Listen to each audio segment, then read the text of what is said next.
قرآن مجید کا اسلوب بیان دیکھیے کتنا دل آویز اور خوبصورت، اور مذہب اسلام کی خوبصورتی دیکھیے۔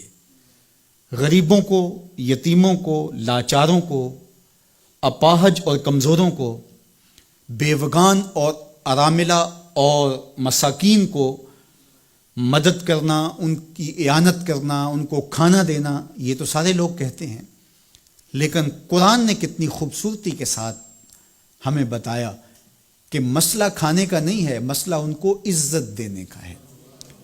اگر تم ان کو کھانا دیتے ہو اور تذلیل بھی کرتے ہو تو تم اللہ کی رضا کبھی نہیں پا سکتے۔ اللہ کی رضا تمہیں تب نصیب ہوگی جب تم ان کی عزت نفس کا خیال رکھو گے، ان کی تذلیل نہیں کرو گے۔ تم ان کی تصویریں سوشل میڈیا پہ اور اخباروں پہ ڈال کر کے ان کی تذلیل کا سبب و ذریعہ نہیں بنو گے تو پھر تمہارا رب تم سے راضی ہے۔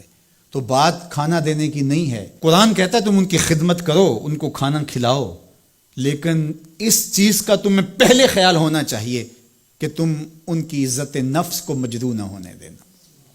وَرَجُلٌ تَصَدَّقَ بِصَدَقَةٍ فَأَخْفَاهَا حَتَّى لَا تَعْلَمَ شِمَالُهُ مَا تُنْفِقُ يَمِينُهُ۔ میرے حضور نے فرمایا جس شخص نے صدقہ کیا اور اتنے مخفی انداز میں کیا کہ جو دائیں ہاتھ نے خرچ کیا بائیں ہاتھ کو اس کا پتہ ہی نہ چلا، قیامت کے دن جب کوئی سایہ نہیں ہوگا اللہ ایسے شخص کو اپنے عرش کا ٹھنڈا سایہ نصیب فرمائے گا۔ کتنی بڑی بات ہے۔ قرآن نے ہمیں سرًا و علانیہ دونوں طریقے بتائے ہیں۔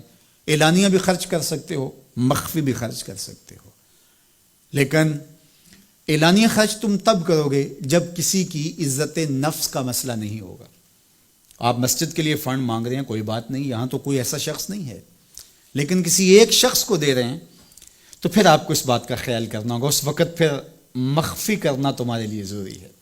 اسی طرح اگر تم ترغیب کے لیے کر رہے ہو تو کوئی بات نہیں ہے، لیکن اس میں بھی تم یہ خیال رکھو کہ ترغیب میں بھی کسی کا دل نہ دکھنے پائے، کسی کی تصویر نہ آنے پائے۔ ترغیب دلانے کے بہت سارے طریقے ہیں، لیکن ترغیب دلانے سے قبل اپنے دل سے سوال کر لو ترغیب کے پیچھے چھپی ہوئی کہیں ریاکاری تو نہیں ہے؟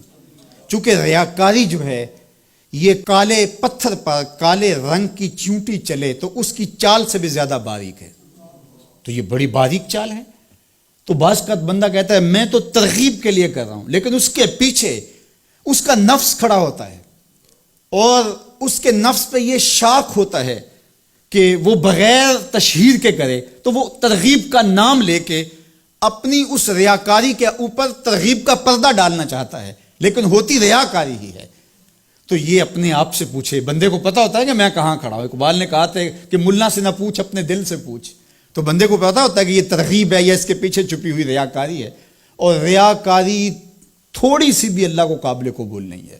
حضرت ابو امامہ الباہلی رضی اللہ تعالیٰ عنہ فرماتے ہیں کہ میں نے حضور سے پوچھا کہ ایک شخص جہاد کرتا ہے اور اپنی جان وار دیتا ہے اور اس کا مقصد اللہ کے دین کو سر بلند کرنا ہے، لیکن اس کے ذہن میں یہ بھی ہے کہ چلو میری بہادری کے جھنڈے بھی لگ جائیں گے، تو کیا اس کو اس عمل کا صلہ ملے گا؟ تو میرے حضور نے ارشاد فرمایا فلا شیء لہ، اسے کوئی اجر نہیں ملے گا۔ اللہ صرف اسی عمل کو قبول کرتا جو محض اس کے لیے کیا جائے۔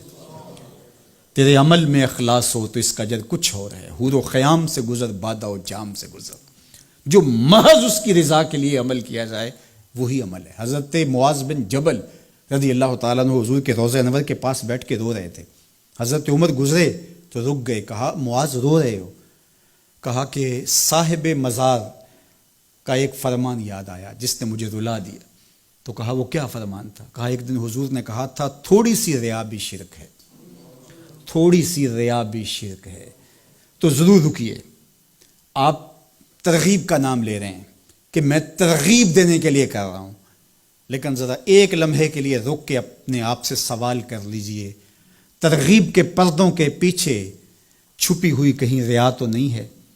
اگر ریا کہیں چھپی ہے تو عمل ضائع ہو گیا، عمل برباد ہو گیا۔ کیتی کتری پئی کھو محمد تے سکہ بنیا زردہ، سب کچھ برباد ہو گیا۔ اس لیے محض اس کی رضا کے لیے ترغیب بھی اگر آپ کی نیت ہے تو اس سے قبل اچھی طرح اپنے آپ کو جانچ لیں کہ ہم کھڑے کہاں ہیں۔ اللہ اکبر۔ تو کہا کہ کلا بل لا تکرمون الیتیم، تمہارا مسئلہ یہ ہے کہ تم یتیم کی تکریم نہیں کرتے ہو، عزت نہیں دیتے ہو۔